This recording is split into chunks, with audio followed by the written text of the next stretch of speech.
नमस्कार मंडळी, तुम्ही पाहत आहात मराठी मैफिल। आज आपण अशा मराठी चित्रपटांबद्दल बोलणार आहोत जे फक्त कथा सांगत नाहीत तर समाजाला आरसा दाखवतात। हे सिनेमे पाहून टाळ्या नाही तर प्रश्न पडतात आणि विचार सुरू होतो। पहिला सिनेमा आहे स्थळ। 2023 मध्ये प्रदर्शित झालेला हा सिनेमा ग्रामीण भारतातल्या एका हुशार जिद्दी मुलीची गोष्ट सांगतो, जिला शिकायचं आहे, पुढे जायचं आहे आणि स्वतःचं आयुष्य स्वतः घडवायचं आहे। पण समाजाच्या अपेक्षा वेगळ्याच आहे, लग्न आधी आणि स्वप्न नंतर। हा सिनेमा त्या प्रत्येक माणसाला विचारतो की आजही मुलीचं भविष्य तिच्या शिक्षणावर नाही तर तिच्या लग्नावर का ठरतं। स्थळ स्त्री शिक्षणावर आणि ग्रामीण मानसिकतेवर खूप प्रभावी भाष्य करतो। तर दुसरा सिनेमा आहे गोंधळ। 2025 मध्ये हा सिनेमा प्रदर्शित झालेला आहे। एका नवविवाहित स्त्री सुमनची ही एक कथा आहे। घुसमटलेल्या आयुष्यात ती आपल्या नवऱ्याचा गोंधळ विधीवरील श्रद्धेचा अतिशय हुशारीने वापर करते आणि हा विधी नंतर हळूहळू एका धोकादायक मानसिक खेळात बदलत जातो।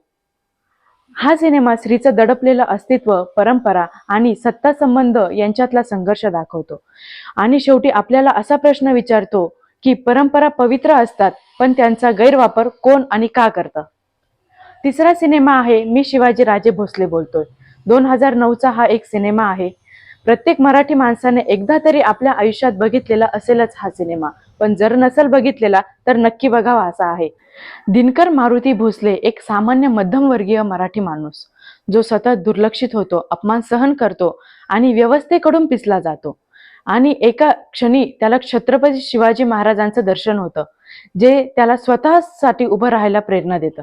हा सिनेमा इतिहास सांगत नाही, तो आत्मसन्मान जागा करतो। एक मराठी माणूस म्हणून आपल्याला लाज नाही तर अभिमान वाटला पाहिजे हे सांगतो आणि मला खात्री आहे ज्यांनी हा सिनेमा पाहिला आहे त्यांना हे वाक्य तर नक्कीच आठवत असेल।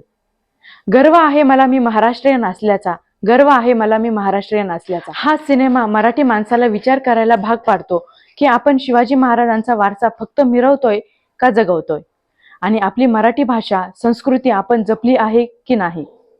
त्यानंतरचा सिनेमा आनंदी गोपाळ। 19व्या शतकात आनंदी जोशी एक तरुण मुलगी, जी असं स्वप्न पाहते जे त्या काळात अकल्पनीय होतं। त्या भारतातील पहिल्या महिला डॉक्टरांपैकी एक बनतात, तेही आपल्या नवऱ्याच्या गोपाळराव जोशींच्या पाठिंब्याने। हा सिनेमा स्त्री शिक्षणाचं, स्त्री स्वातंत्र्याचं आणि प्रगतिशील पुरुष मानसिकतेचं अत्यंत संवेदनशील चित्रण करतो। हा सिनेमा दाखवतो एक स्त्री पुढे गेली तर तिच्यासोबत एक नाही तर असंख्य पिढ्या पुढे घेऊन जाते। त्यानंतर कोर्ट। 2014 मधला हा सिनेमा एक लोककलावंत ज्याची गाणी सामाजिक आणि राजकीय प्रश्नांवर आहेत।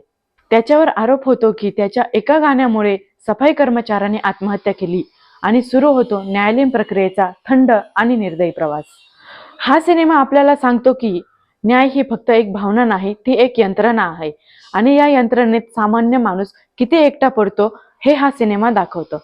खूप साऱ्या लोकांना हा सिनेमा आता देखील रिलेट होऊ शकतो, कारण सध्याची परिस्थिती पाहता जे लोक सामाजिक आणि राजकीय मुद्द्यांवर बोलतात त्यांच्यासोबत असंच होतं। बरोबर की नाही यावर तुमचं मत काय हे आम्हाला कमेंट सेक्शन मध्ये नक्की सांगा। सध्या चर्चेत असलेला आणि सगळ्यांनी बघितलाच पाहिजे असा सिनेमा म्हणजे क्रांतिज्योती महाविद्यालय मराठी माध्यम।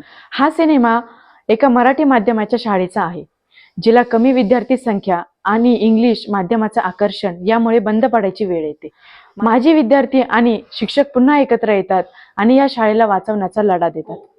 हा सिनेमा मराठी भाषेच्या अस्मितेवर भाष्य करतो। तो विचारतो की प्रगती म्हणजे फक्त इंग्रजीच आहे का, मराठी माध्यम म्हणजे मागासलेपणा आहे का, आणि अशा असंख्य गोष्टी आहेत जे आपण एक मराठी शाळेतील विद्यार्थी म्हणून अनुभवू शकतो। त्यामुळे हा सिनेमा सगळ्यांनीच नक्की एकदा बघावा असा आहे। आणि शेवटी दशावतार। या सगळ्या सिनेमांच्या रांगेत दशावतार सारखा सिनेमा खूप महत्त्वाचा ठरतो।